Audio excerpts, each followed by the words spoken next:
Heaven did not have weather, which was the first thing that had ever unsettled Sera about it. The court of seraphim floated in a light that came from nowhere and fell on everything, gold and even and merciless, and there had never once in all the ages of paradise been a cloud to break it. Sera had built her certainty in that light. Everything above was ordered. Everything above was clean. The mess, the sin, the overflow, the ugly arithmetic of too many damned souls. That was a problem you kept below, behind a sky you opened once a year and closed again, and you did not let it up here, into the light, where it might make you doubt. There was something below now that was making her doubt, and she hated it, with an intensity that frightened her. "Show me again," she said.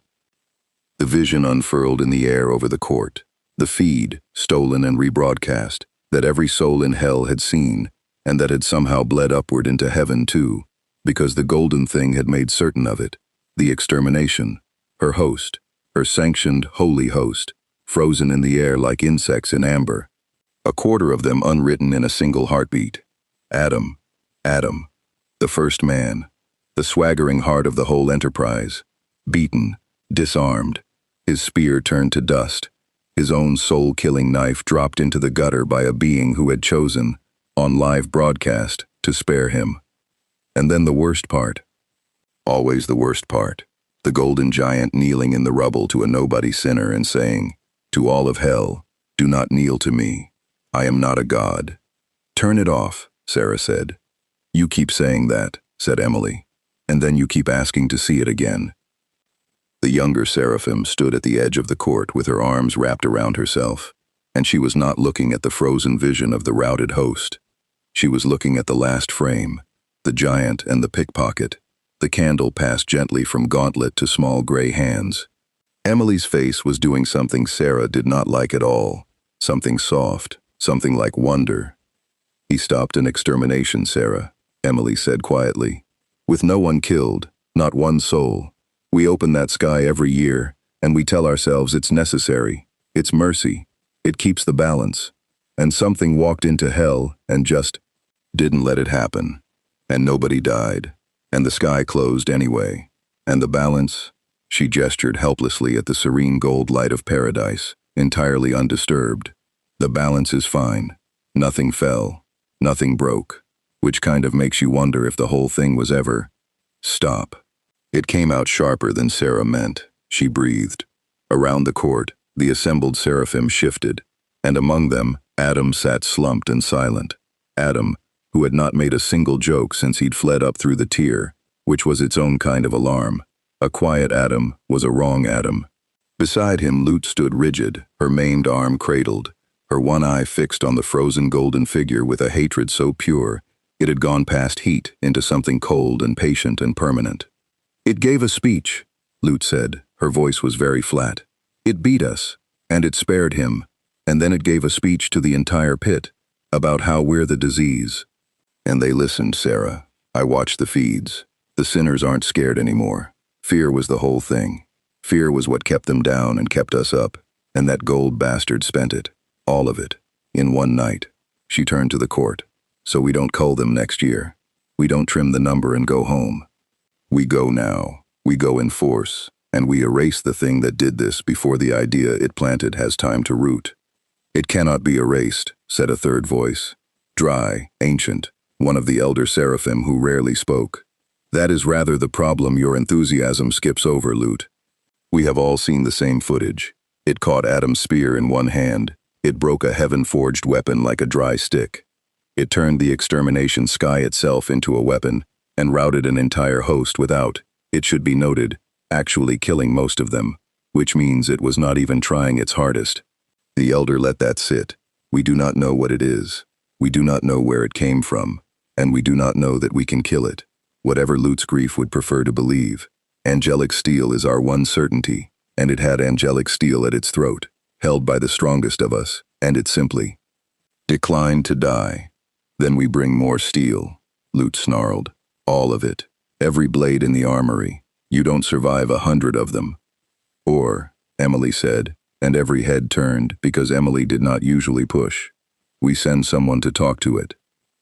The silence in the court had a texture. It said it's not a god, Emily went on, faster now, the words tumbling out before her courage could fail. It said, it tried to be worshipped, and it was the worst thing that ever happened to it. Do you understand how strange that is? Everything wants worship. Everything down there is clawing for reach, for souls, for power. The overlords, the V's, all of it. And this thing, the single most powerful being any of us has ever seen, is begging people not to kneel to it. That's not a monster, Sera. I don't know what it is, but a monster doesn't do that. And before we throw the entire host at something we've already lost to once, shouldn't someone find out what we're actually dealing with? It humiliated the first man, Lute said. The first man, Emily replied, very softly, moved the extermination up 3 weeks on a whim to catch frightened souls before they were ready, and told the thing to its face that he was going to hunt down a pickpocket and make it hurt for fun. I watched that footage too, Lute, all of it. She held the older angel's furious eye and did not look away. I'm not saying he deserved to lose. I'm saying maybe we should be honest, up here, in the light, about what he was doing when he did.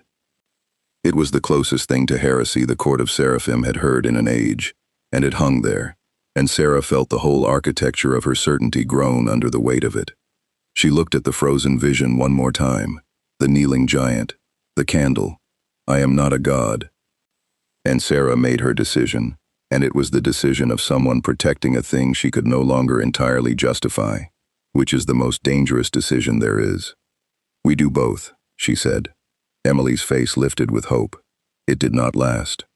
We send an envoy, Sera continued, under truce, to study it, to learn what it is, where its limits are, whether it can be reasoned with or bought or bound. Emily, since you're so eager to understand it, you'll go. Learn everything. Her voice hardened. And while it is busy being studied, believing paradise wants to talk, we ready the host. All of it. Every blade in the armory. Because the elder is right that we don't know if we can kill it, and Lute is right that we cannot allow the idea it planted to root. And I will not gamble the order of heaven on the hope that the most powerful thing in creation can be talked out of dismantling everything that keeps us above and them below. Sera, Emily started, horrified. You're sending me down as a distraction. I'm sending you down to do exactly what you asked to do, Sera said. Understand it. I simply intend to be ready to destroy it, regardless of what you learn. Those are not in conflict, Emily. That is called responsibility. She turned from the vision at last, back into the clean gold light that had never once known a cloud. Paradise does not lose. It has never lost. And it is not going to start because one clever monster gave a pretty speech to the damned. Below her, unspoken, unadmitted, the doubt sat in her chest like a stone, because she had watched the footage more times than she would ever confess. And every single time, when the golden giant knelt in the rubble and told a nobody that no god was coming, and that this was the best news he would ever hear, some small, buried, terrible part of Sera, the part that had been opening that sky for longer than she could bear to count, had felt something she had no name for, and could not afford. It had felt like relief. Before we go on, if a routed heaven deciding to erase the one thing that ever showed the damned mercy is the kind of story you want more of, do the small thing that keeps them coming, subscribe, and drop the next crossover in the comments. Name a universe and a character, any at all, and it might be the one I write next. This one was suggested by one of you, and written by me. Tell me who walks through the door after the Emperor. Far below the clean and cloudless light, in a pit that had weather and far too much of it, the God Emperor of mankind stood at a hotel window in the red pre-dawn and felt, the way he felt most things, the distant shift of a vast decision being made about him in a place he could not see. He had spent 10,000 years feeling the movements of heaven-adjacent powers plotting in rooms he wasn't in. The sensation was almost nostalgic. They are not finished, he said, to no one, or to the city, or to the memory of a throne. Of course they are not finished. Paradise never is. It cannot afford to be. The moment it admits it lost, it admits it could lose. And everything it is rests on never admitting that. The gold of his eyes tracked the seam of red where the extermination sky had opened and closed. They will come back. Not to cull, to erase. And they will tell themselves it is necessity, because that is the only word powerful things ever need. Behind him, small and rumpled, and holding 2 mugs of Nifty's terrible coffee, a voice said, "You're doing the ominous window thing again." The Emperor did not turn from the glass, but something in the vast set of his shoulders eased, fractionally, the way it had begun to do only in the last few days, only for the one voice in 2 universes that had ever screamed him out of a killing blow and been right. "I am," he admitted, "doing the ominous window thing." "Cool. Well, come do it at the table. The coffee's already losing the war with room temperature." Charlie set the mugs down and dropped into a chair, and looked up at the corpse god she had somehow acquired as a doorman, and grinned. "And then you can tell me why Heaven's about to have a really bad idea, and after that," her grin softened into something gentler, more dangerous, the specific look of a girl who had decided to save someone and had not yet been told she couldn't. "After that, maybe you can finally tell me about you. The real you, because you keep almost saying things, big guy, and I've got all morning." The Emperor looked at the 2 mugs of terrible coffee, and the girl, and the ridiculous warm room, with the whole architecture of paradise readying its blades far above.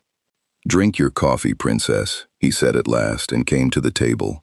"The story of me is a long one, and it does not have a happy ending, but you have earned the asking of it, and I am, it seems, finally somewhere I might survive the telling." Outside, the red sky held its breath. Somewhere above it, heaven sharpened its knives. And somewhere below, in a tower of screens, a television that had not slept in days began, very quietly, to make some calls. The coffee was, as promised, terrible, and the Emperor drank it anyway, which Charlie decided to count as the single most encouraging thing that had happened all week. They had the dining room to themselves. It was early enough that the rest of the hotel was still asleep. Angel dust would surface around noon. Husk not until he had to. Vaggie was doing a security sweep of the perimeter because Vaggie processed dread by walking it in circles with a spear. So it was just the 2 of them at the long table, the corpse god and the princess, the red pre-dawn light coming pink and weak through the tall windows, and Charlie had her elbows on the table, and her chin in her hands, and the specific patient stillness of someone who had learned that if you waited long enough, people told you the truth. "You want to know what I am," the Emperor said. "I want to know who you are," Charlie corrected. "I know what you are. What you are is the scariest thing that's ever checked in, and I've had the literal radio demon in my lobby." "But who?" She tapped the table. "You keep saying things. On the roof. You said you were the father of a species. Yesterday you told Angel you buried sons who did what Adam does. You dropped these pieces, and then you close back up." She softened. "You don't have to. I mean that. But I run a hotel where the whole entire point is that carrying it alone is the thing that kills you. So, if you ever wanted to put some of it down, this is the table for it." The Emperor was quiet for a long time. Outside, a hellbird cried somewhere over the rooftops. The coffee cooled between his enormous hands. "I made them," he said at last. "That is where it starts. Not sons in the way you would mean it. I did not have them. I made them. 20 of them. In a laboratory beneath a mountain, from my own flesh and my own genius and my own will, each one designed, engineered, a demigod built to a specification, every one of them stronger than any mortal army, every one of them a masterwork, the finest things these hands ever shaped, and these hands shaped a great deal." His voice was flat, careful, the voice of a man walking a corridor he had bricked up a long time ago. "I called them the Primarchs, my generals, my finest works. I was going to conquer a galaxy with them and hand it, cleansed and ordered and safe, to the species I had bled 10,000 years to protect. That was the dream, 20 perfect sons, and a galaxy made safe forever." 20, Charlie said softly. "You said sons who did what Adam does, plural, and buried. So it did not go the way I built it to go. No, something moved behind the gold of his eyes. They were taken from me, stolen, as infants, scattered across the stars by a power I had spent my life fighting. The same rot that runs your warp, princess, or something enough like it that I cannot always tell the difference, which is a fear I will come back to. Each of my sons fell alone onto a different world, and each grew up shaped by that world, and by the time I found them again, one by one, across decades of war. They were no longer only mine. They were nocturnes, and Chagorises, and Barbarouses. They had fathers who were not me. They had wounds I had not tended, because I had not been there. But you found them, Charlie said. All of them? I found them all. And here, the Emperor set down the coffee, and folded his enormous hands, and looked at something a very long way off. Here is the part I have told exactly one other being in the whole of my existence. A man named Malcador, who was the closest thing I ever had to a friend, and who is dead now, like all of them, like everything I ever... He stopped, started again. When I found my sons, Charlie, grown, magnificent, each of them aching, you cannot imagine how they ached, for their father to look at them and be proud. I did not see my children. I looked at 20 demigods I had engineered for a purpose, and I saw the purpose. I saw tools. Weapons I had at last recovered, instruments finally back in my hand. I told Malcador so, once, plainly, because he asked me the same thing you are too kind to ask directly. The gold eyes came back to her, and there was something in them she had not seen even on the roof, even in the war. Even the ones I favored, and I did favor some, I am ashamed to say I had favorites among my own children. Even those, I did not love as sons. I valued as instruments. The bright ones, the gifted ones. I was pleased with them, the way a smith is pleased with a good blade. And they knew it. That is the thing, Princess. They were built from my own mind. They could feel it. Every one of them spent their whole existence starving for a father, and their father looked at them and saw an armory. The dining room was very quiet. Charlie did not say it's okay. Charlie, to her enormous credit, did not reach for the easy, warm thing, the reflexive absolution, because some part of her understood that if she offered it here, it would be worthless, and he would know it was worthless, and it would close the door forever. Instead, she said, "That's the worst thing you've ever told anyone, isn't it?" "Yes. You gave that to Malcador, and you've carried it alone since he died." "Yes." "And you think," Charlie said slowly, working it out as she said it, "that when your sons fell, when the traitors turned, you think it was that. You think they turned because their father saw tools instead of sons, and something out there in the dark offered them the thing you wouldn't. Offered to see them." The Emperor looked at the girl who ran a hotel for the damned, and something in his ancient face came very close to breaking. "Half of them turned," he said, very quietly. "Half of my finest works, my favored son most of all, the brightest, the best, the one I did.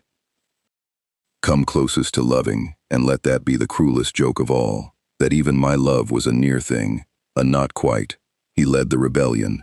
He took half his brothers with him into the arms of the very rot I built them to destroy. And they burned the galaxy, Charlie. They burned everything. And when it was over, the ones who stayed loyal were as broken as the ones who fell. And the dream was ash. And I was," he gestured vaguely at himself, "at 10,000 years, at a throne in a galaxy she would never see. And every single hour of it, on that chair, in the dark, I have known that a father who had loved them as sons instead of valuing them as weapons might have kept them, that the whispering dark only had a door because I left one open, that I did not lose my sons to the enemy, I lost them to my own." He could not finish it.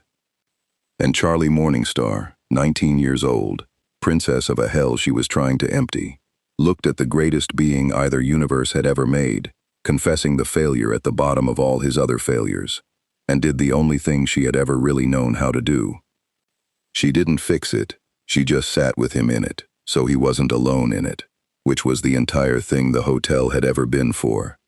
"I'm not going to tell you it wasn't your fault," she said quietly, "because I think some of it was, and I think you'd know if I lied, and I think you've had 10,000 years of people either worshiping you or blaming you, and not one single person just sitting with you while you said the true thing." She reached across the long table and put her small hand on the back of his enormous one, the way she had on the roof, the way she had done to 100 hopeless sinners. "But I run the one place in all of creation, built on a rule you never got to hear. You ready for it?" "Tell me the rule, Princess." "Nobody's beyond saving," Charlie said. "Nobody. Not the worst sinner in Pentagram City. Not the traitor sons. And, Empsai, need you to actually hear this part, because I think it's the part you came all this way to not hear. Her hand tightened on his. Not you either. The father who made tools instead of sons. He's not beyond it either. That's not how it works. That's not how any of it works. The whole point of the hotel is that the day you decide you're worth saving is the day it starts, even for you, especially for you. The God Emperor of mankind looked at the small hand on his, and the girl behind it, and for one long moment in the pink pre-dawn light of a hotel in hell, the corpse on the throne, the father of the dead dream, the being who had confessed the unforgivable thing to exactly one friend across 10,000 years, said nothing at all. Then, very quietly, in a voice she had to lean in to catch, "You are going to be the ruin of me, Charlie Morningstar. You and your terrible coffee and your impossible rule." "Yeah," Charlie said, and smiled, wet-eyed. "Get in line, it's kind of my whole thing." And that, the small hand, the terrible coffee, the impossible rule spoken across a long table, to a being who had never once been offered it. That was the moment, though neither of them knew it yet, that heaven's careful plan to erase him began, very quietly, to fail. Because you cannot erase a thing that has finally, after 10,000 years, been given a reason to stay. Outside, the red dawn broke fully over Pentagram City. And on the horizon, a single point of clean gold light, too high, too pure, too paradise to be anything native to hell, detached itself from the distant seam of the sky, and began, slowly, under a flag no one down here could yet see, to descend. Heaven's envoy was coming. Emily had never been to hell, and nothing in paradise had prepared her for how much it smelled. She came down slowly, wings wide, the white flag of truce furled in one hand because it had felt absurd to hold it out on the way down with no one to show it to yet. The descent took her through the red sky she had only ever seen from above, the sky she had helped open, once a year, every year, without ever once wondering what it looked like from beneath. And now she knew. From beneath, it looked like a wound. From beneath, the light she had always thought of as holy fell on cramped streets and crooked towers and rot-slick neon, and the souls who lived under it flinched from her shadow as it passed. And Emily understood, with a lurch that went all the way down, that to everything below her she was not an angel of mercy. She was the shape that came out of that sky to kill them. She landed in the plaza before the hotel because it was the only open space she could find, and she stood there in her own clean light with her furled flag and her good intentions, and hell looked at her, and hell did not care for what it saw. They came out of the alleys and the doorways, sinners, gray and red and horned and clawed, drawn by the sight of a lone angel standing in the open, where an angel had no business being outside of extermination day. There was no host behind her, no formation, no blades, just one seraphim, alone, and the crowd's fear curdled fast into something with teeth, because a frightened thing that suddenly finds its predator alone and outnumbered does not stay frightened, it gets hungry. "Look at it," someone snarled. "One of them, just one. Where's your quota now, huh? Where's your army? They come down here every year and they cull us, and now one's just standing here." The crowd tightened. Emily raised the flag, too late, her voice coming out smaller than she wanted. I come under truce. I'm here to talk. I'm not here to—" "Truce?"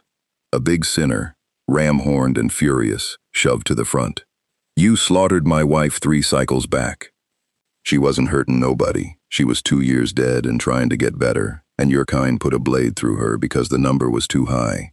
And now you float down here with a little flag and you want to talk?" His hand became something with claws. "I'll give you a truce. I'll give you exactly what you gave her." Emily did not run. Afterward, she would not be able to say why. Some seraphim instinct, some stubborn core that had made her push back against Sera in the court. Some refusal to add fleeing to the list of things heaven did to these people. She stood in her clean light and lowered the useless flag and said quietly, "Then do it. But I came down here without an army because I wanted to understand you. And if the first thing that happens is you prove Sera right, that you're just a mob that has to be managed from the sky, then I came for nothing. And so did the thing that stopped your extermination, because he spared the first man, in front of all of you. Are you less than him?" It was exactly the right thing to say. and exactly the wrong crowd to say it to. And the ram-horned sinner's claw drew back anyway. Grief and rage past the reach of any clever words. "That will do." The voice did not shout. It arrived. It rolled across the plaza and into every soul in it, and the crowd froze, and the ram-horned sinner's claw stopped in the air, and every head turned toward the steps of the hotel, where the God-Emperor of mankind had appeared without anyone seeing him arrive, gold and vast and quiet, Charlie a small anxious shape at his side. The Emperor came down the steps, and the crowd parted around him like water around a prow, and he walked to stand between the lone angel and the mob that wanted her dead, and he looked at the ram-horned sinner with something that was not unkindness. "Your wife," he said. 2 years dead, and trying to get better, and they cut her down for a number. You told the angel true?" The big sinner's fury cracked, just slightly, into the grief underneath. Yeah, I told it true." "Then your rage is just," the Emperor said, "and I will not stand here and tell you it is not. What was done to your wife was an obscenity, and the sky that did it should answer for it, and one day, I begin to think, it may." He let that land. Then his voice changed, gentled and hardened at once. But this one came down alone, without a host, without a blade. Under a flag her own commander likely gave her as a leash. Look at her, friend. Truly look. Is that the face that opened the sky over your wife? Or is that a young thing sent into the mouth of hell by the powers above her, to find out what I am, because they are afraid of me? He turned his gold gaze on Emily, weighing her the way he weighed everything, down to the root. "Because I have been reading her since she broke the horizon, and whatever paradise intends by sending her, and paradise intends something, make no mistake. This one, herself, came down here believing she was coming to understand you. Not to cull you. That is a rarer thing than you know, up there in the light. Do not spend it proving her wrong."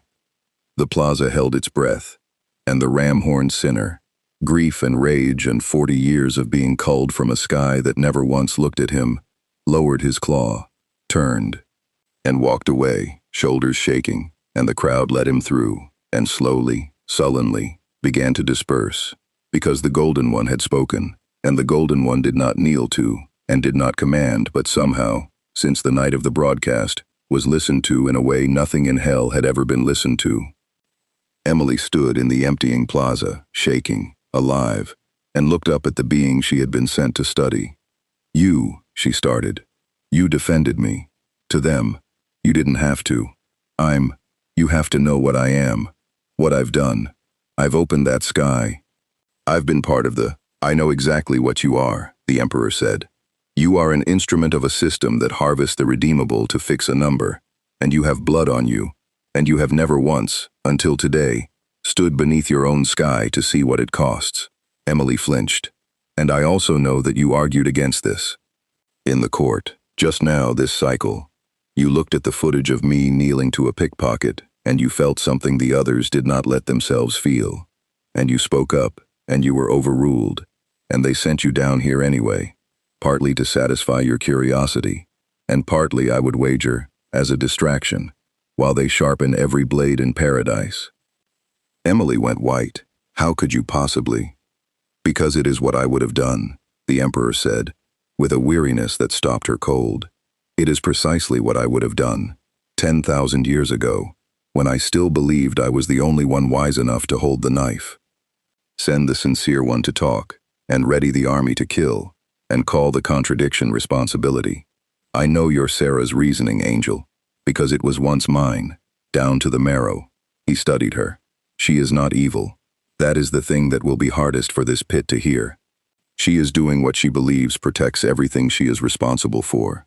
She is wrong, and her wrongness has a body count that would sicken you if you let yourself count it. But she is not a monster.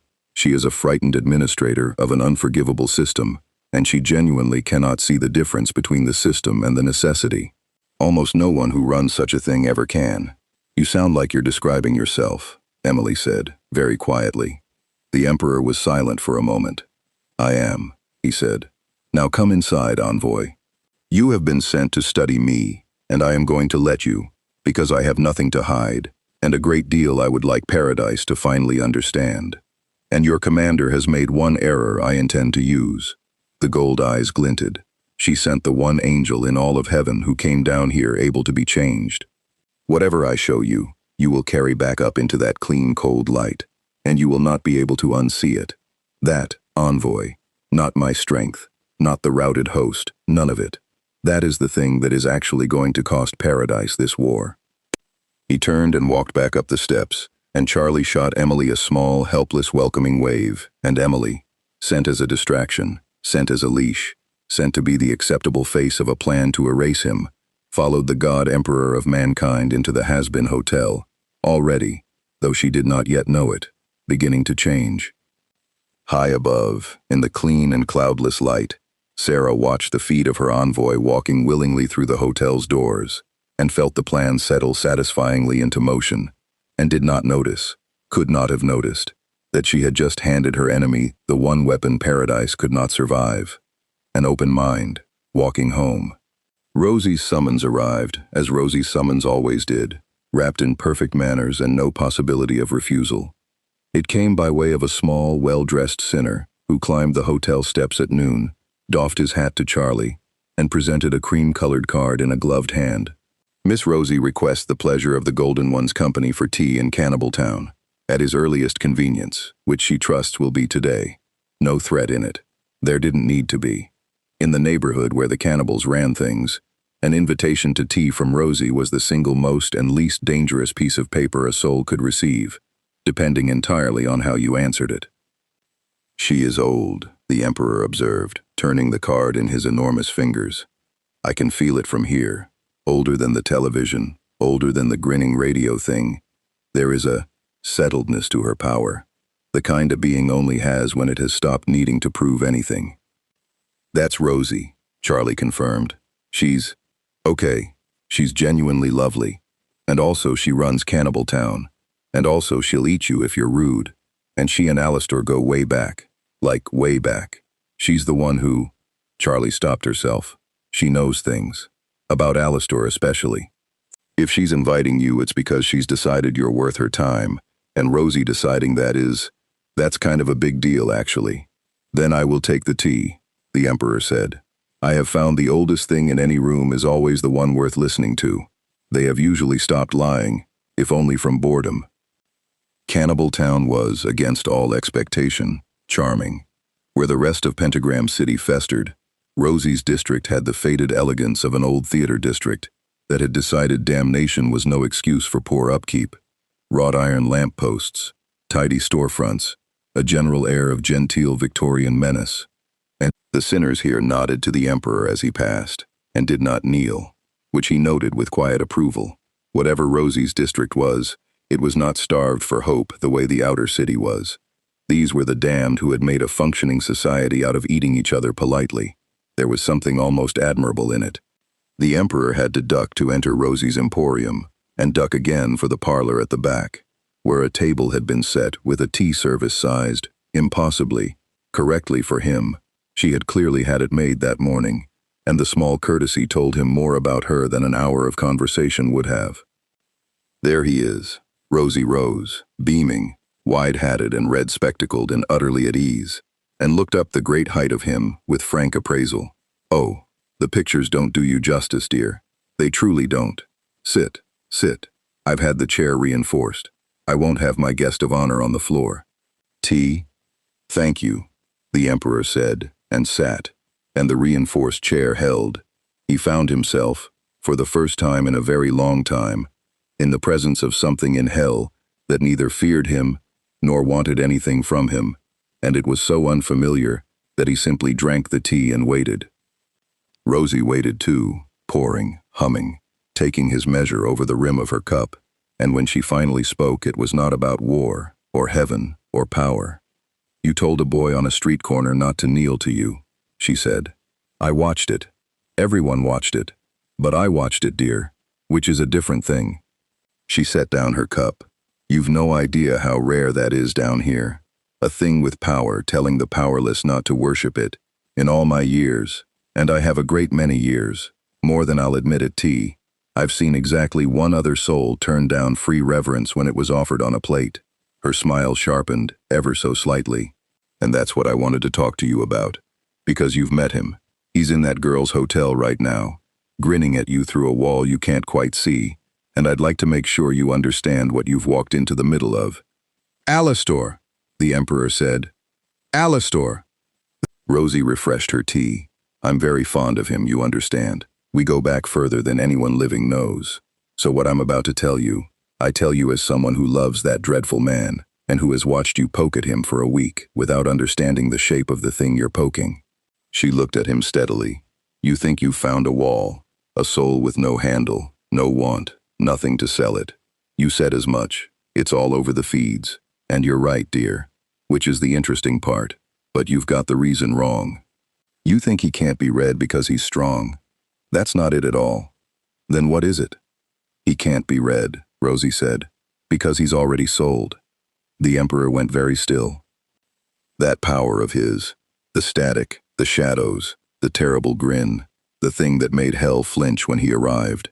It was never his, Rosie said, and there was something almost gentle in how she said it. An old woman handing over a secret she'd carried a long time. He made a deal, dear. Long ago, traded for the strength that made him the radio demon, and the debt on it is still owed, and it is owed to, well, not to me, though the city likes to whisper my name, but to something, someone, a chain that runs up out of him, into a dark he doesn't control and can't see the end of. She met his eyes.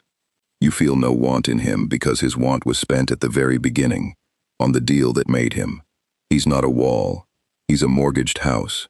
And the reason he's so terribly, terribly curious about you, the thing that has him grinning at you through the walls, is that he spent 100 years looking for the one force in creation strong enough to either free him from that debt, or expose it and destroy him if it ever chose to pull the thread.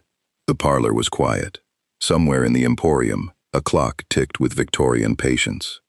You are telling me, the Emperor said slowly, that the radio demon is bound, contracted, that the terror of Pentagram City is himself a soul in someone else's ledger, and that he sees, in me, either his salvation or his executioner, and does not yet know which he is courting.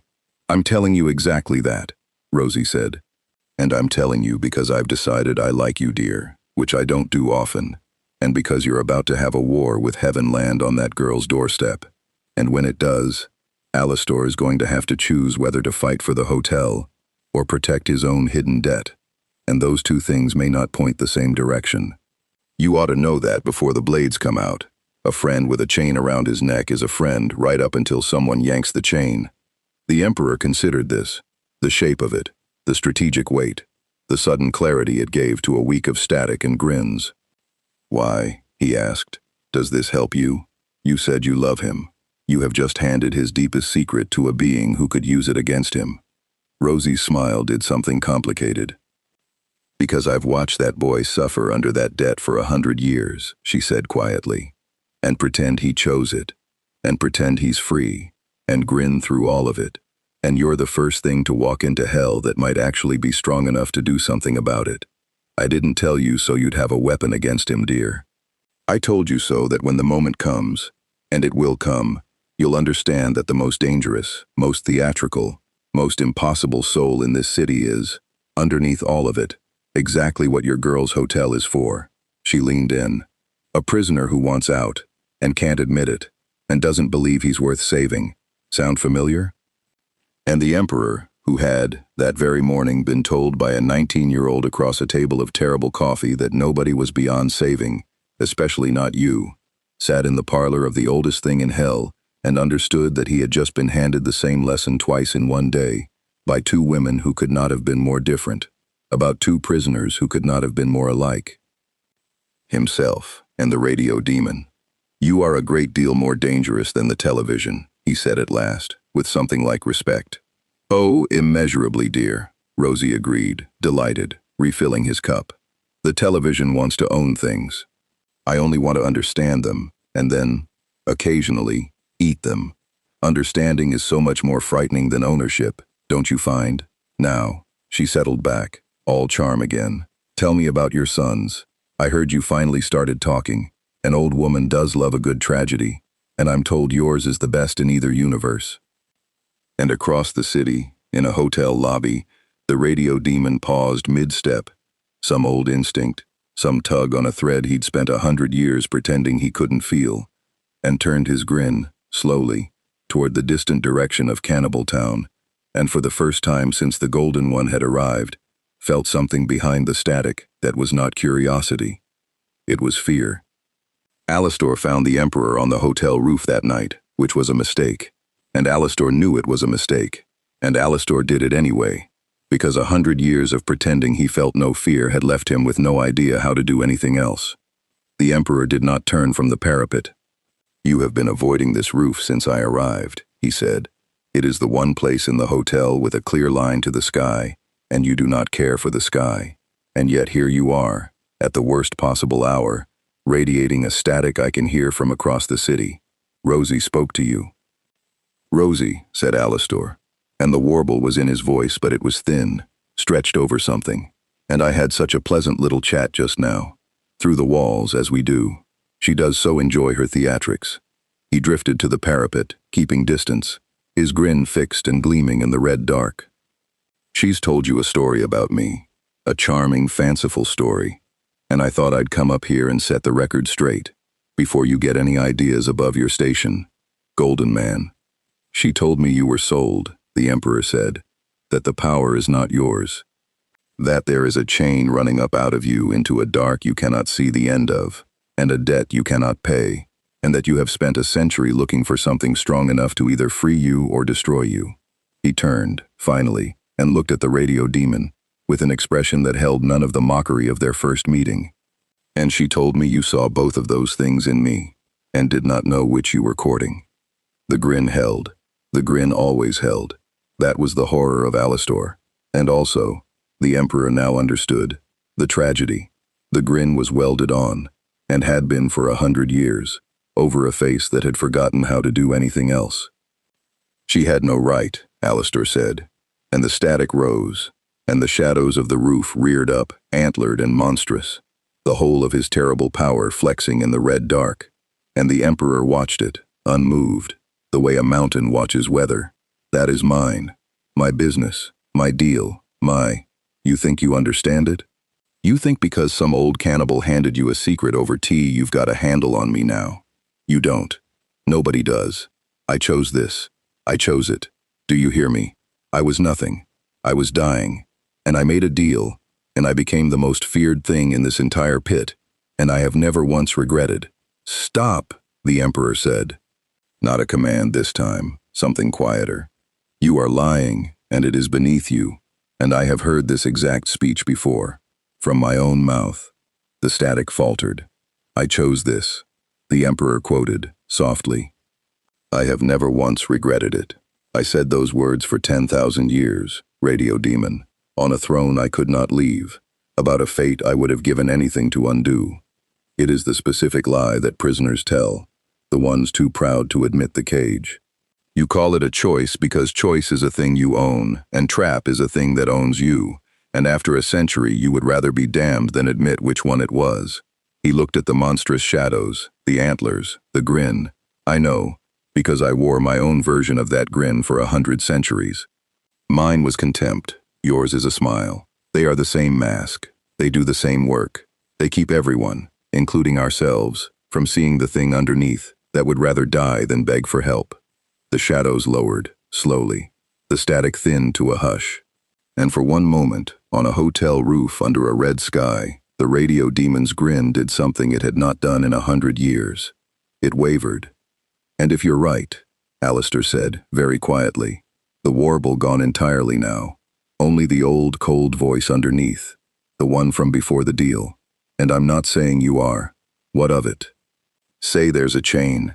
Say I've spent 100 years wanting it gone and grinning so no one would ever know. What would you have me do about it, Golden Man? Kneel? Ask that girl to redeem me? Check into the hotel and weep about my feelings over Nifty's dreadful coffee?" The grin sharpened, but there was no force behind it now, only a terrible, tired defiance. "I am the radio demon. I do not beg. I would sooner let the chain choke me than let all of hell watch me reach for a hand." "I know," the Emperor said. "I would too. I did, in fact. For 10,000 years, I let the chain choke me rather than admit I wanted free, because I was the master of mankind, and the master of mankind does not beg. Something moved across his ancient face. And do you know what it bought me? That pride? 10,000 years of unnecessary agony, and a galaxy that suffered because its God was too proud to say the words that might have saved it. Pride is not strength, Alastor. I taught the whole of creation to confuse the two, and it is the single most expensive lie I ever told. He turned back to the parapet, and after a moment, Alastor drifted up to stand beside him.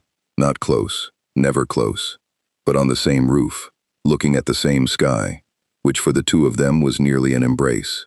I am not going to redeem you, the Emperor said. I could not redeem my own sons.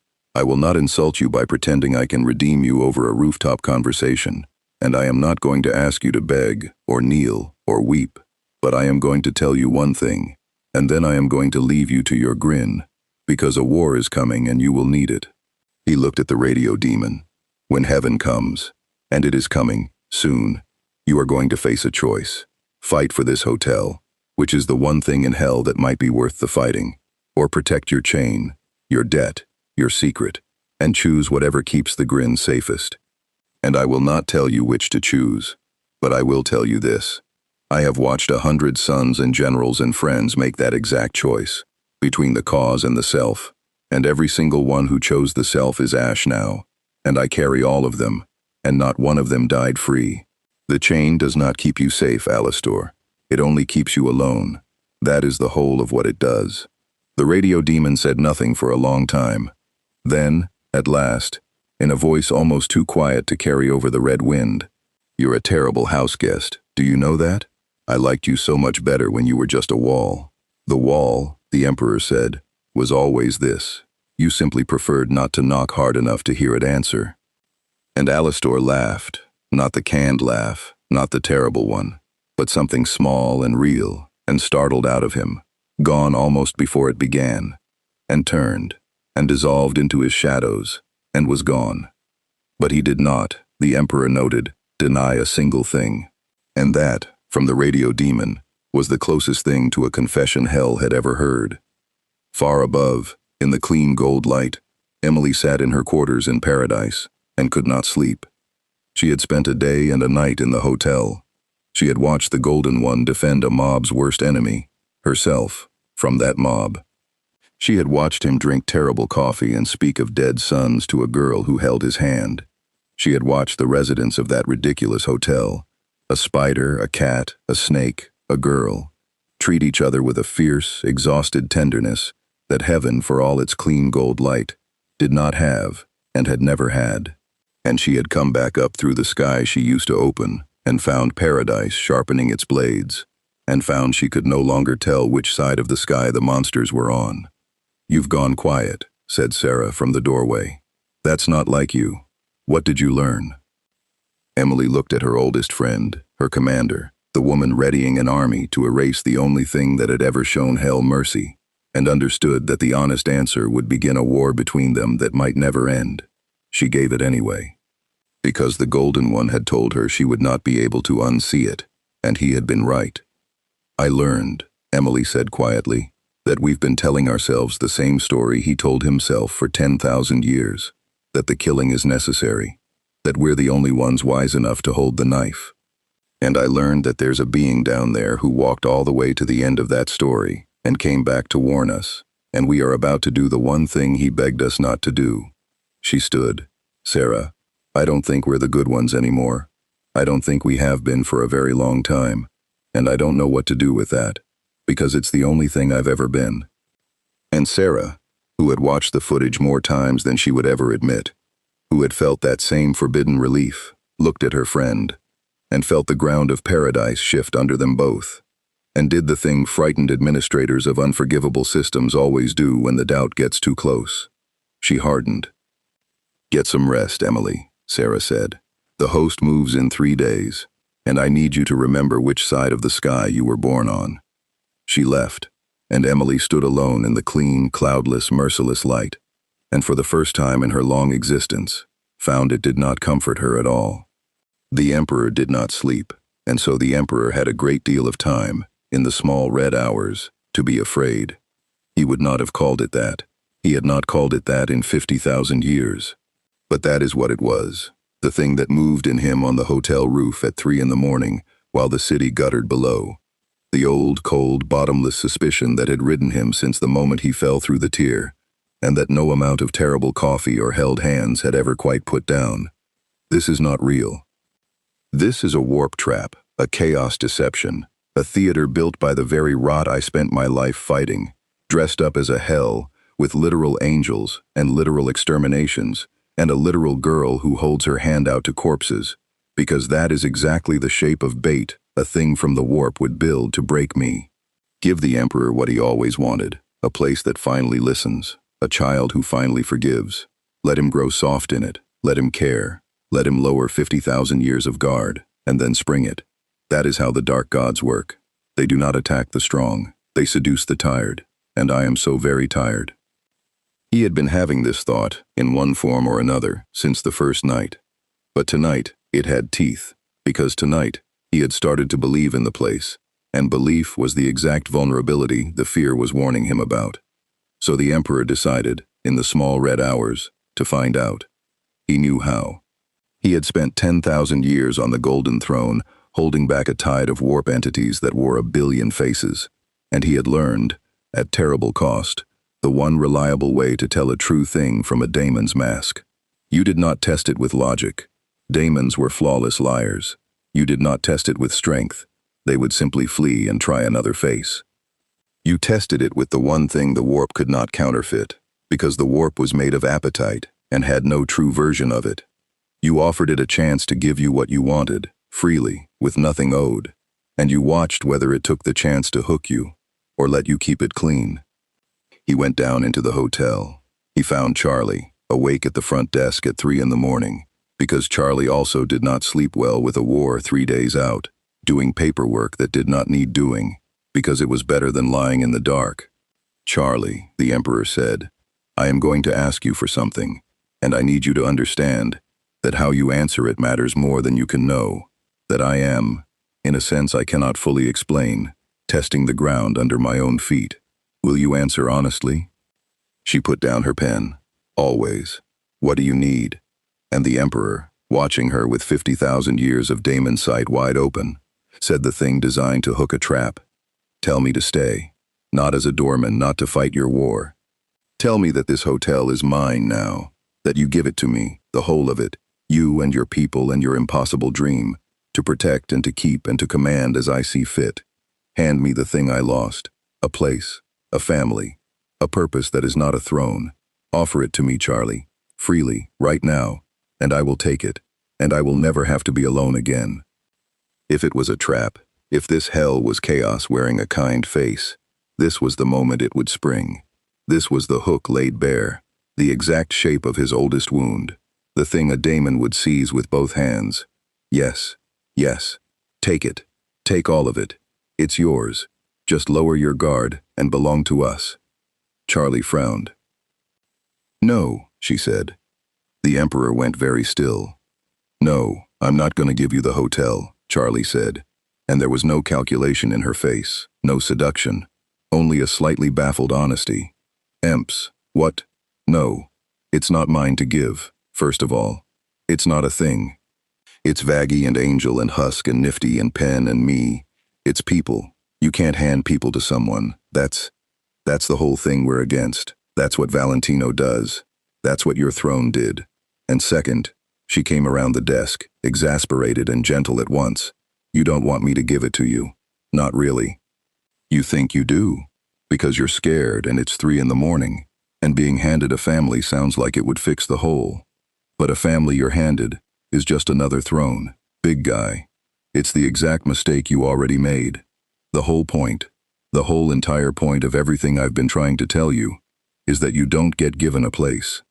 You earn your way into one. You choose it and it chooses you back. Every day, on purpose. I'm not going to give you the hotel. She poked him in the chest plate. But you're welcome to keep showing up for it, like you have been, until one day you look around and realize you're already home, and nobody had to hand you anything. That's not something I can give you. It's something you're already doing. And the Emperor of Mankind stood in the lobby of the Hazbin Hotel at 3 in the morning and felt 50,000 years of warp sight return the one verdict he had been most afraid of. True. It was true. It was real. No daemon could have said that. No trap built of appetite could have refused the hook, refused to seize the wound, refused to take the offered surrender, and instead handed it back, insisting headed it back, insisting the thing be earned rather than given. The warp could counterfeit love. The warp could counterfeit forgiveness and kindness and every soft thing that had ever been used to break a strong soul. But the warp could not counterfeit this, a love that made you more free instead of less, that refused to own you even when you begged to be owned, that handed your chains back and told you to walk on your own feet. That was the one thing appetite could not fake, because it was the exact opposite of appetite. It was the thing the dark gods had no version of. This hell was real. Charlie was real. The hole in him that wanted to be handed a family was real, and she had just refused, out of love, to fill it the easy way. And that was so much worse than a trap. Because a trap lose, he could have destroyed. A demon, he could have burned. But a real place, a real family, a real fragile dream 3 days from a war it might not survive, that he could lose, truly lose, forever, the way he had lost everything else. The fear had never been that this was a trap. He understood that now, standing in the lobby with a 19-year-old's finger poke still ringing against his chest plate. The fear had been that it wasn't, because a trap costs you nothing when it breaks, and a real thing costs you everything. "Ah," the Emperor said, very quietly. "You okay?" Charlie peered up at him. "You went weird. Weirder. Did I? Was that a test? Did I pass?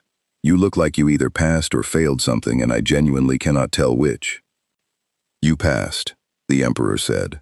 "Or rather, I did. Finally. After a very long time. And something in his vast ancient face had changed. Some last-held thing set down. I have spent every hour since I fell into this pit, braced for it to be a lie, Princess. Because if it were a lie, I could survive losing it. And you have just proven, past any doubt my old sight can raise, that it is not a lie. Which means," he looked at her, and at the sleeping hotel, and at the red sky 3 days from war, "which means I have something real to lose again. For the first time in 10,000 years, and I had forgotten how much more terrifying that is than any trap." Charlie's face softened into something enormous, and sad, and warm, all at once. "Yeah," she said quietly, "that's the thing nobody tells you about hope. It's not the safe option, it's the scary one. Caring is always scarier than not caring. That's why everyone down here stopped." She took his enormous hand in both of hers, the way she had on the roof, the way she had at the table. "But you're not down here to be safe anymore, are you? You're the doorman, and in 3 days, something's gonna come through that sky and try to take all of it away." Her jaw set, and for a moment, the Princess of Hell showed under the girl. "So let's make sure it can't. Together. As the thing you chose, and that's choosing you back. Deal?"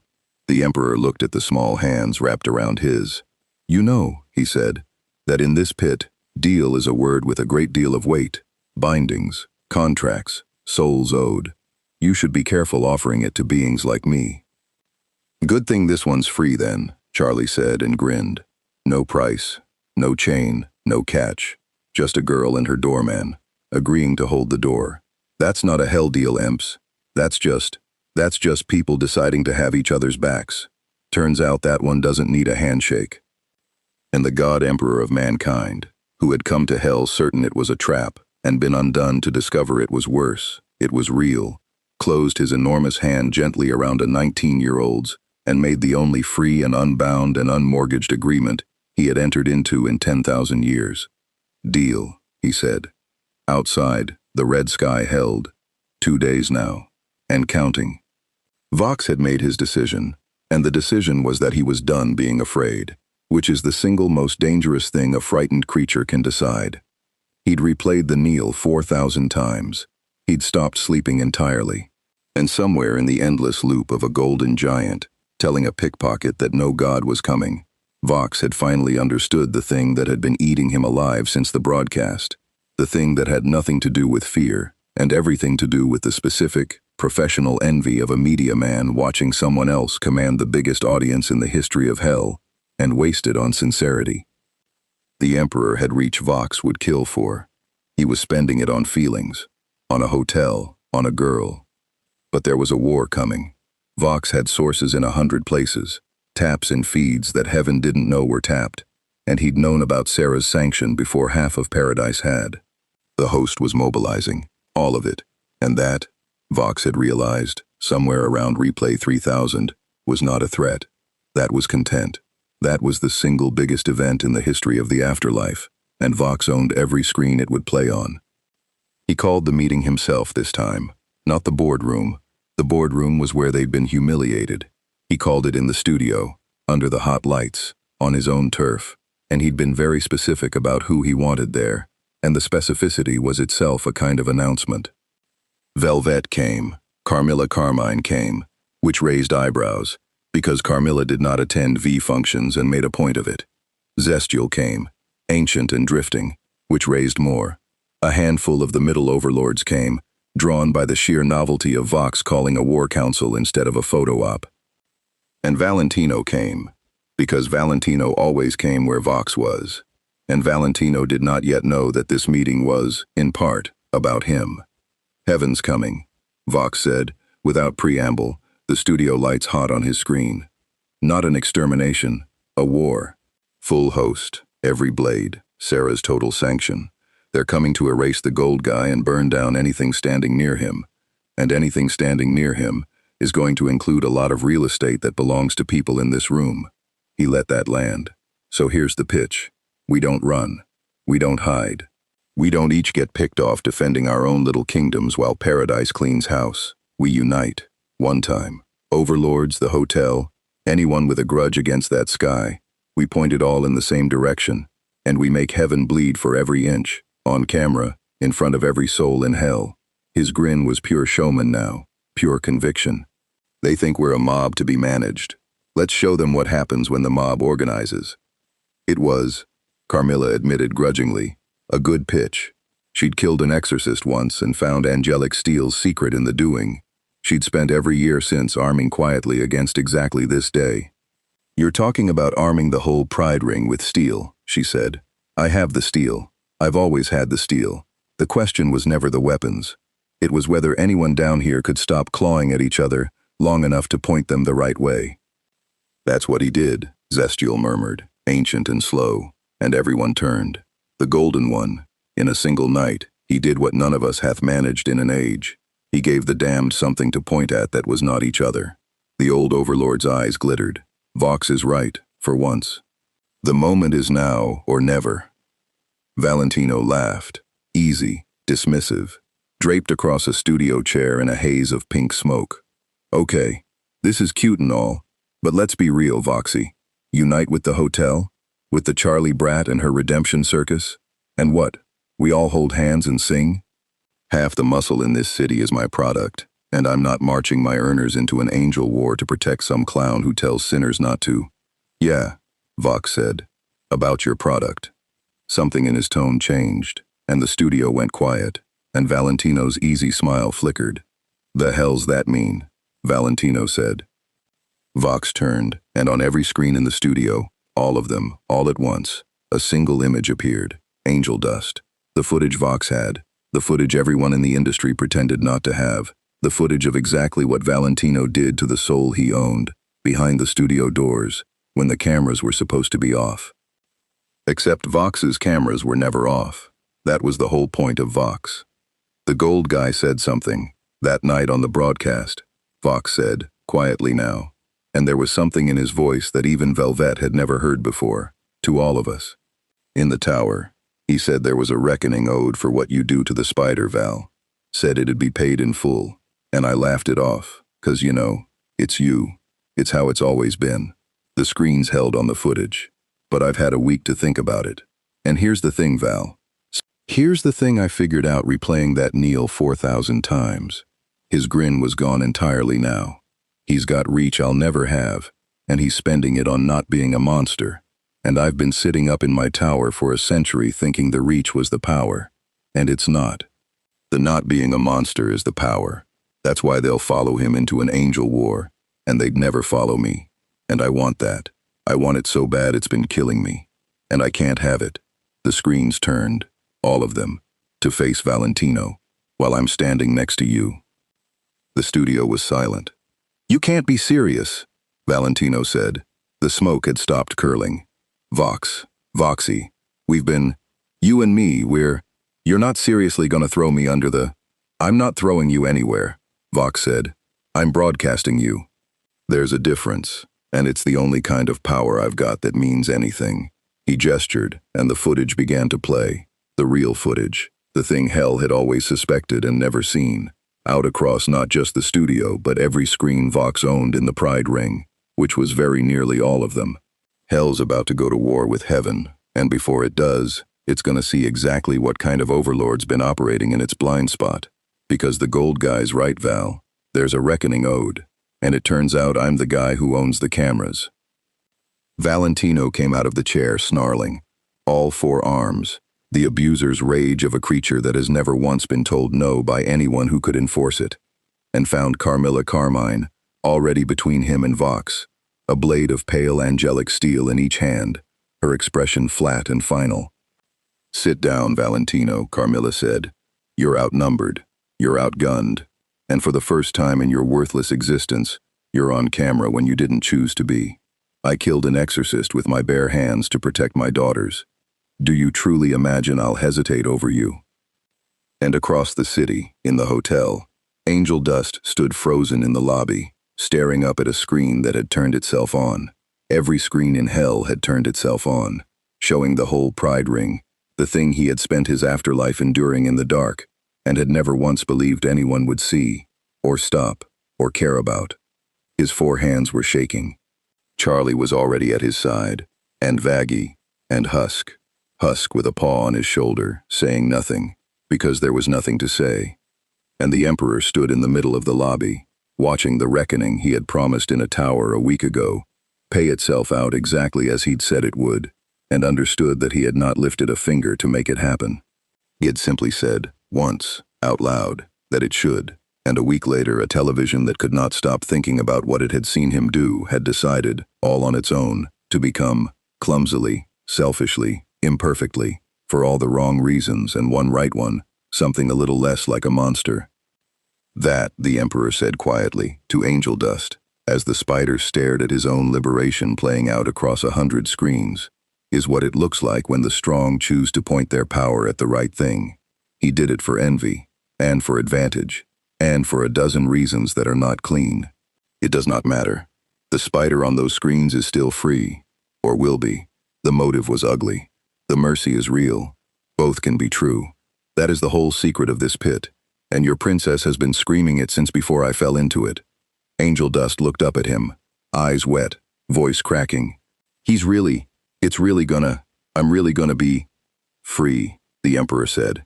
Yes, not because a god reached down and saved you, because a soul with power looked at what was being done to you and decided, at last, that it was intolerable. That is the only kind of salvation that was ever real, Angel Dust. It never comes from above.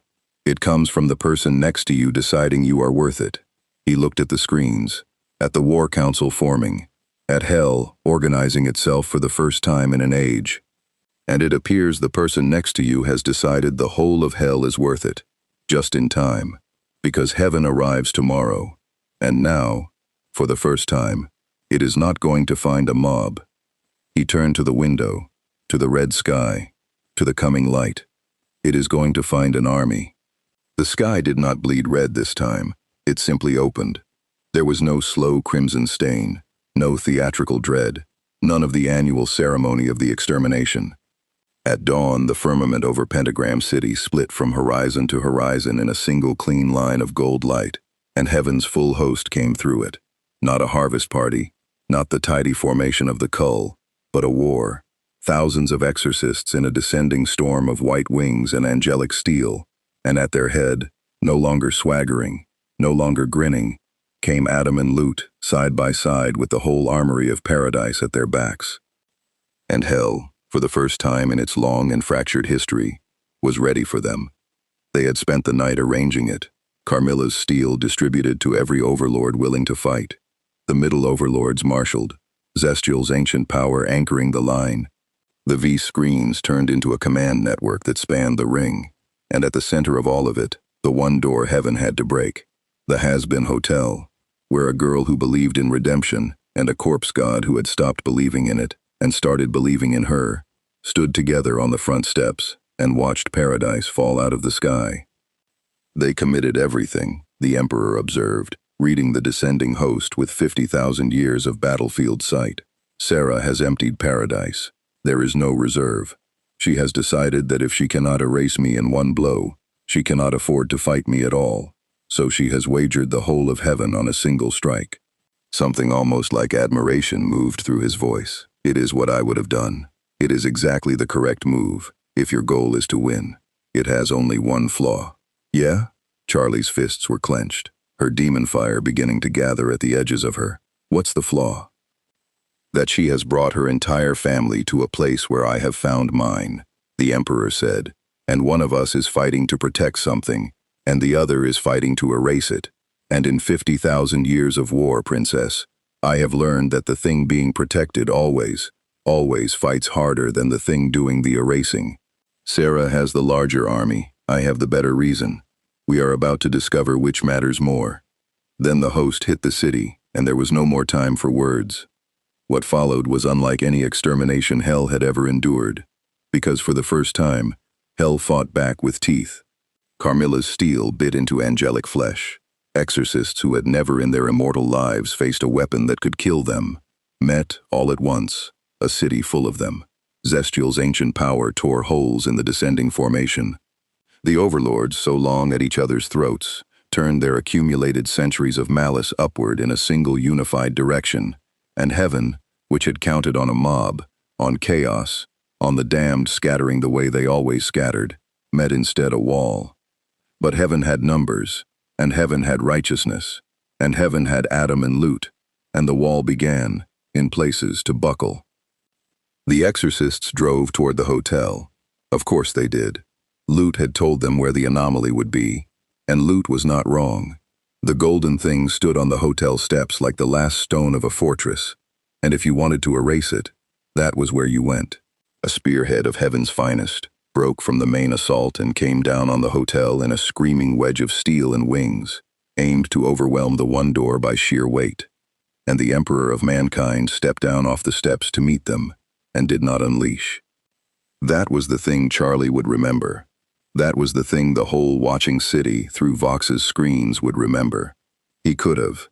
Everyone had seen the extermination night footage. Everyone knew he could turn the sky into a weapon and unwrite an army with a thought.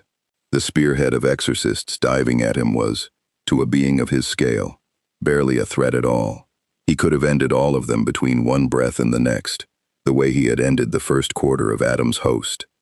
He didn't. He held. He caught blades and turned them. He shattered steel and flung angels back. He fought like a wall and not like a fire, defending, deflecting, protecting the door behind him. And he did it, Charlie realized with her heart in her throat, deliberately. He was not trying to win by erasing them. He was trying to win by outlasting them, by holding the gate without becoming the thing that turned a galaxy to ash. He had told her, in the small hours, I will not make soldiers of my family, and I will not become the executioner again. And here, with paradise diving at the one door he had chosen to protect, he was keeping that promise, fighting a defensive war against an offensive one, refusing the easy annihilation, holding the line with restraint that cost him blood. It was the hardest possible way to fight. It was the only way he was willing to. Vaggie, the residents, get them to the... Charlie was shouting, her own demon form flaring now, horns and fire, the princess of hell rising to defend her hotel. She didn't finish, because the spearhead broke through.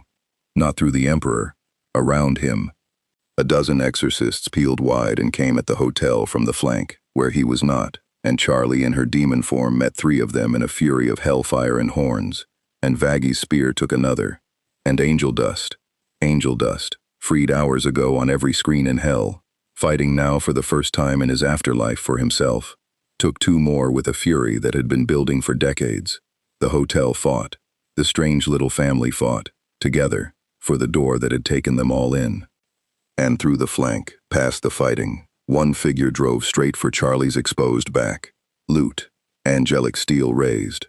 All her grief and all her hatred poured into a single killing thrust at the princess, who represented everything that had cost paradise its certainty and its first man's pride, and Loot's own faith in the clean gold order of things. "No," the Emperor said. And Alastor caught her. The radio demon came out of the shadows of the hotel's flank, the shadows he was fondest of, the shadows he could move through anywhere in the building, and his monstrous static form reared up antlered and terrible and interposed, and he caught Loot's steel-armed thrust on a wall of writhing dark, an inch from Charlie's spine, and held it, grinning his terrible grin, static roaring. He had chosen. The Emperor saw it happen from across the battle, saw the radio demon, the mortgaged soul, the prisoner of a hidden chain, make the exact choice the Emperor had laid before him on the roof: fight for the hotel, or protect the self. And Alastor, who did not beg, who did not kneel, who would sooner let the chain choke him than reach for a hand, Alastor had thrown his whole terrible power in front of a girl he pretended to merely tolerate, and taken a strike of angelic steel meant for her, because the alternative was to protect his secret and be, as the Emperor had promised, alone. "You're welcome," Alastor snarled at Charlie, static shrieking, straining against Loot's steel. "And if you tell anyone I did this, I will deny it to the end of—" The angelic steel bit into his shadow form, and Alastor screamed. Real pain. The steel finding the demon nature under the showman. The one weapon that could genuinely end him, and his grin cracked, and for a moment the 100-year mask slipped entirely, and under it was just a frightened soul who had finally, at the very last, chosen someone other than himself. And the Emperor of mankind, who had watched 100 sons make that choice and die alone, decided that this one would not. He crossed the battlefield in a single stride of will, not walking, arriving, 50,000 years of power bent to one purpose, and closed his enormous golden hand around Loot's steel blade, and stopped it, and held the exorcist and the radio demon, and the whole screaming moment frozen in his grip. The prisoner chose to fight for something other than himself, the Emperor said, and his voice went out across the whole battlefield, across every screen, into every soul. After 100 years in a chain, he reached for another instead of hiding behind his own safety. Do you understand what you were about to punish, Angel? You were about to kill the exact thing your heaven claims to want. A damned soul, choosing, freely, to be better than what it was. His grip tightened on the steel. I have watched that choice go unrewarded 100 times. I have buried every soul that ever made it. Not this one. Not today. Not while I still stand at the door. He wrenched the angelic steel from Loot's grip and flung the exorcist back across the battlefield, not killing her, never killing, flinging her clear. And the pale blade turned to slag in his golden fist, and he stood over the wounded radio demon, and the demon-form princess, and the whole strange fighting family of the Hazbin Hotel, and lifted his head toward the storm of heaven still pouring from the sky. The restraint had cost him. Blood ran gold down his arm where a dozen blades had found him, while he fought defensively, refusing the easy slaughter. He was holding an army at bay, with one hand tied behind his own conscience, and it could not last. And he knew it could not last, and he had promised Charlie he would not cross the line that made him the executioner again. But the hotel was breaking, the line was buckling, and somewhere above, the tear in the sky flickered, and something else began to come through it, something that made even the exorcists falter, something that made the red air itself go cold. Because Sera had emptied paradise, and there was one power in paradise's arsenal that heaven had not yet spent. One final sanction, held in reserve for exactly the moment the golden anomaly proved it could not be beaten by mere angels. And far below, in his palace of rubber ducks and old grief, the king of hell felt his daughter's demon fire flare in mortal danger for the first time in 7 years, and looked up from his misery, and his exhausted showman's eyes went, very slowly, seraphic gold. Lucifer Morningstar stood up. 2 powers descended on the Hazbin Hotel at once, from opposite directions, and hell would talk about the next 4 minutes for the rest of its existence. From above, through the tier, came heaven's final sanction, not more exorcists, but a thing of raw seraphic force, the reserve Sera had held back for exactly this, a spear of pure paradise light, aimed to erase the golden anomaly, and everything within a city block of it, in a single unanswerable strike. It came down like the judgment the extermination had only ever pretended to be. And from below, rising, came the king of hell. Lucifer Morningstar had not fought in an age. Lucifer Morningstar had spent 7 years in a fog of depression and rubber ducks and estrangement, a showman with nothing left to show, the most powerful being in hell reduced to a sad man in a nice hat. But Lucifer Morningstar had felt his daughter's fire flare in danger, and the fallen archangel who had once defied heaven itself came up through the floor of the city in a rising column of gold-white seraphic light, 6 eyes opening, the goofy, exhausted mask burning away to reveal the thing underneath, the morning star, the first and brightest of the fallen, the being who had killed Adam without much trouble, and had simply for 7 years not bothered to be terrifying. He bothered now. The 2 seraphic powers, heaven's descending sanction and hell's rising king, were on a collision course with the hotel at the exact center, and the emperor of mankind stood at that center, bleeding gold, an army at his back, his chosen family behind him, and made, in the space of a single heartbeat, the calculation that 50,000 years had trained him for. He could not stop both. Even he could not stop both. Heaven's sanction alone he might turn. Lucifer's fury alone he might weather. Both at once, converging, with a hotel full of souls behind him. No, there was not enough of him. Something would get through, and the door would break, and the family would burn. Unless. Lucifer Morningstar, the emperor roared, and his voice was not a request.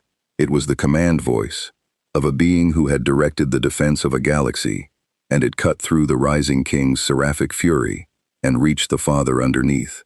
Your daughter is behind me.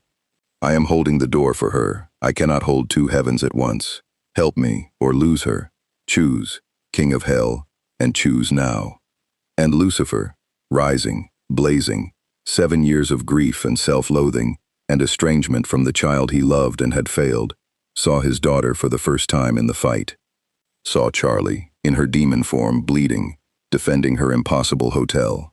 Saw the golden giant standing over her, holding a door against paradise itself, asking the king of hell not to fight him but to fight beside him. And something in Lucifer that had been broken for 7 years, some connection, some purpose, some reason to be the morning star again instead of a sad man with ducks, came roaring back all at once. Nobody, said Lucifer Morningstar, and his voice was the voice that had once made heaven itself tremble, touches my daughter. And the 2 most powerful beings in either universe, the fallen archangel and the god who denied gods, the king of hell and the master of mankind, turned, back to back, over the Hazbin Hotel, and met heaven's final sanction together. It was the single most powerful thing hell had ever witnessed. The emperor's telekinetic will and pyrokinetic fire, 50,000 years of psychic mastery, met Lucifer's raw seraphic light, the power of the first and brightest of the fallen, and the 2 of them caught heaven's descending sanction between them, and held it, and the sky over Pentagram City turned white, and every screen in hell showed the impossible, the corpse god and the devil, fighting side by side, holding back paradise itself over the roof of a redemption hotel. You are stronger than you have let this pit believe, the emperor grunted, straining against the sanction. You have spent 7 years pretending to be less than you are. Yeah, well, Lucifer strained back, 6 eyes blazing. Grief'll do that. What's your excuse, golden boy? Word is you spent 10,000 years on a chair pretending you were still in charge. Fair, the emperor conceded. We are perhaps more alike than either of us would prefer. Powerful, sad dads with martyr complexes and estranged kids. Lucifer laughed, wild and bright and alive for the first time in years. Buddy, we should get coffee. The coffee here is terrible. Oh, it's catastrophic. She gets it from, here it comes, push. And together, they pushed. Heaven's final sanction, the reserve, the unanswerable strike, the last card Sera had held, broke against the combined will of the King of Hell and the Emperor of Mankind, and shattered, and dispersed harmlessly into the red sky, and the tier above convulsed. And through it, from her clean and cloudless court, Sera watched her final sanction fail, watched the two most powerful beings in creation stand together over the hotel she had come to erase, and understood, with the specific horror of an administrator whose every contingency has just been spent, that she had lost. She had emptied paradise. There was no reserve, and her enemy had just revealed he was not one being she might have erased, but two, and one of them was the King of Hell himself, who she had assumed, as everyone assumed, was too broken to matter. "Recall the host," Sera said, in the dead quiet of her court.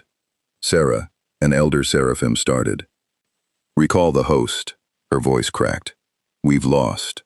We committed everything and we've lost. And if we leave them down there another minute, they'll start doing to us what we've spent an age doing to them, and we have nothing left to stop them with. Recall them, now, before the morning star remembers he can come up."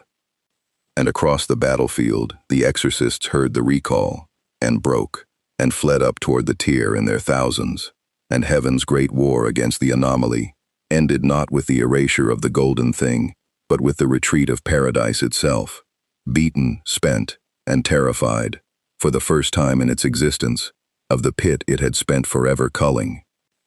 The tier sealed, the white light faded, and the sky over Pentagram City, impossibly, went quiet. They had won. Hell had gone to war with heaven, and won. The Emperor descended slowly to the hotel steps, bleeding gold from a dozen wounds, spent in a way he had not been spent in 10,000 years. The restraint had cost him. The double heaven had cost him. He had fought an entire war without once crossing the line into the annihilation he was capable of, and it had nearly killed him, and he would not have done it any other way. Charlie caught his arm as he touched down, her demon form melting back into the girl, and Lucifer landed beside them, his seraphic blaze folding back into the small blonde showman, and father and daughter looked at each other for the first time in 7 years, across a battlefield they had survived together. "Dad?" Charlie said, very small. "Hey, sweetheart," Lucifer said, and his voice broke on it. Sorry I felt you were in trouble and I couldn't not. I'm sorry it took." He stopped, looked at the hotel still standing, at the family around it, at the golden giant bleeding beside his daughter. You really built something here, huh? Something that made me get up, something that made heaven run." His exhausted eyes filled. "I'm so proud of you, Charlie. I should have said it 7 years ago. I'm saying it now." And Charlie Morningstar burst into tears and threw her arms around her father in the middle of the ruined battlefield, and the King of Hell held his daughter, and the strange little family of the Hazbin Hotel stood in the sudden quiet of a war won, and the radio demon, wounded, grinning, alive, leaned against the doorframe and muttered, "Oh, we're hugging now, are we? How ghastly," and did not, anyone noticed, actually leave. The Emperor of Mankind stood a little apart, as he always did, bleeding gold in the red dawn, and watched a father and daughter reconcile over a family he had helped to save, and felt something in the vast ruined furnace of him that he had not felt since before a throne, before a betrayal, before a galaxy of ash. He had held a door, and the thing behind it had lived. For the first time in 10,000 years, the master of mankind had fought to protect something, and it had survived. He did not know yet what to do with that. It was too large. It would take him time. But he looked at the small, weeping, reconciling family in the red dawn, and at the empty, quiet sky where heaven had fled, and he let himself, for one moment, believe that he had finally, after everything, after all of it, at the far bitter end of the longest road any being had ever walked, done one thing right. The hotel did not sleep that night either, but this time it was because nobody wanted the night to end. Word of what had happened moved through hell faster than any broadcast, though Vox broadcasted anyway, on every screen, on a loop. The war won, the host routed, the King of Hell risen and reconciled, the golden doorman who had held the gate. But the feeds were almost beside the point now. Something had changed in the actual air of Pentagram City, something that had nothing to do with screens. For the first time in the memory of the damned, the sky had opened, and heaven had come in its full and terrible strength, and hell had sent it home. The thing fear was built on had cracked. And a city that had lived its whole afterlife under the certainty that no one was coming, and nothing could change, had watched, in a single dawn, both of those certainties die. They came to the hotel, not to worship. The emperor had cured them of that, mostly, kneeling in the rubble a lifetime and a week ago. They came the way people come to the one lit window on a dark street. Sinners drifted to the plaza and stood there, looking up at the ridiculous red spires that it held when paradise itself came down, and something moved through them that hell had never had in bulk before. Hope. Actual, structural, load-bearing hope, not the desperate candle flame kind. The kind that had evidence now.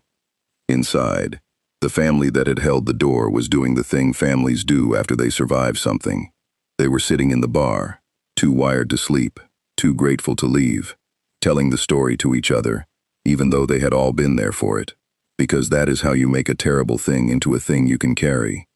Angel Dust was doing an impression of Alastor catching Lute's blade. "You're welcome, and if you tell anyone I'll deny it."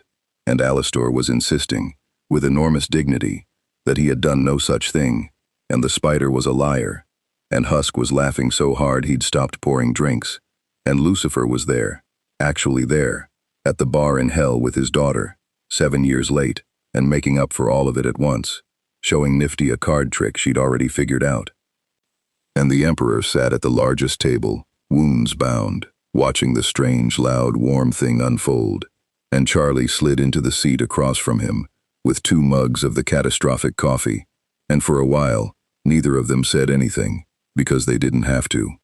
"There is a thing I need to tell you," the Emperor said at last, "before the night ends, because I have learned, at great cost, not to leave the true thing unsaid until it is too late to say it." Charlie set down her mug. "Okay. When heaven's sanction came down," he said, and Lucifer rose to meet it. "For one moment, before I called to him, I saw a way home." Charlie went still. "The tear," he said, "the rift heaven opened to pour its host through. It was a door between realities, Princess, and for one instant, at its peak, before it sealed, it was wide enough and raw enough that I could feel the shape of the way back through it. Back to my galaxy, my throne, my imperium, the war I abandoned when I fell into this pit, 10,000 years of duty, waiting on the other side of a door that was, for one heartbeat, open." He looked at his enormous hands. "I felt it. I knew it for what it was. And I let it seal, because in that same heartbeat your father needed a second voice to hold back paradise. And there was a hotel full of souls behind me, and I made a choice." "Emps," Charlie's voice caught. "You? There was a way home. And you?" "I let it close," the Emperor said. "Yes? And I have spent the hours since asking myself whether I did the right thing, because home is not a small thing to give up, Princess. There is a galaxy on the other side of that sealed door that has spent 10,000 years praying to my corpse, dying in my name, holding a crumbling imperium together on the strength of a lie about a god who was never coming back. They need me, in the most literal, desperate, civilizational sense. 1,000,000,000,000 souls need the thing I was, and I turned my back on the one door that could have returned me to them, to hold a gate over a hotel in hell." The bar had gone quiet around them. They were all listening now, Lucifer, Angel, Husk, Alastor, all of them, the whole family, because this was the thing under everything, the question that had ridden the corpse god since the moment he fell. "Do you," Charlie could barely say it, "do you regret it, letting it close?" And the Emperor of mankind was silent for a long, long moment. "I regret," he said finally, "that 1,000,000,000,000 souls will keep dying in my name, in a galaxy I cannot reach, and that I could not save them, and that my choosing this door meant closing that one. I will carry that. I have room. I carry a great deal." He looked up and met her eyes. "But do I regret staying? No. And I have examined the feeling from every angle my old suspicion can find, and it holds, because I finally understand the thing I spent 10,000 years too proud to learn, the thing you have been screaming at me since I fell out of the sky." His voice dropped. I could not save my galaxy by being its god. I proved that. 10,000 years of proof. The Imperium does not need the Emperor to return, Charlie. It needs the Emperor to have never made himself a throne they could build a religion around in the first place. Going back would not save them. It would only be me, resuming the exact mistake, for another 10,000 years, because I am too proud to admit the mistake was me. The door home was not a door to salvation. It was a door back to the lie. He reached across the table and closed his enormous hand, very gently, around her small one. But this, he said, this ridiculous hotel, this impossible girl, this family that held a door against paradise, because they decided each other were worth it. This is the thing I could not build in a galaxy with all the power in creation, because it cannot be built, it can only be chosen, one soul at a time, freely, on purpose, every day. You taught me that, across a table of terrible coffee. And I would not trade one morning of it for a throne over a trillion worshippers, because I have had the throne, and it was the emptiest thing I have ever sat upon. And this, his voice, impossibly roughened, this is the first place I have belonged since before I made a single one of my mistakes. I am not going home, princess, because I finally found one. And Charlie Morningstar, who had held her hand out to a corpse and asked it to hope, who had screamed a god out of a killing blow and been right, who had refused to hand him a family because he needed to earn one instead. Charlie put her face in her free hand and cried, and laughed, and gripped the Emperor's enormous hand with everything her impossible heart could push into it. "Welcome home, Emps," she managed. "For real this time. Checkouts never. You're stuck with us." 10,000 years at least, said the God Emperor of mankind, and this time, when he said it, there was no weariness in it at all. I have found I am very good at staying somewhere far too long, but I think, for the first time, I have finally chosen the right somewhere to do it. And across the bar, Lucifer raised a glass, and angel dust whooped, and husk poured around nobody had asked for, and Alistair muttered that this was all impossibly maudlin, and did not leave, and Vaggie held Charlie, and Nifty stabbed a cockroach with tremendous cheer, and the strange, loud, warm, impossible family of the Hazbin Hotel welcomed home the strangest guest it had ever taken in. Not a god, not a king, not a weapon, not a throne. A doorman. The best one hell would ever have. By the time the second dawn came, all of hell knew three things it had never known before: that heaven could be beaten, that the king had risen again, and that the golden thing at the hotel door had given up a way home to hold it. Paradise reeled behind its sealed sky, Sera silent in her cloudless court, Emily quieter still, a doubt planted in the light that no recall order could uproot. The overlords recalculated a hell that suddenly had a center, and in the hotel, a family slept easy, guarded by a being who had finally stopped guarding a throne. The Emperor of mankind stood his post at the door in the red morning, 10,000 years of grief set down at last, and watched the little lights of hell come on in windows all across the city, not candles to a god now, just lamps, lit by souls who had watched the impossible happen and let themselves, at long last, believe. He had lost a galaxy by trying to be its god. He had found a family by choosing to be its doorman. And somewhere far above, behind a sky that would never again feel quite so certain of itself, a single seraphim named Emily looked down at the one lit hotel in all of hell and began, very quietly, to wonder what it would take to check in.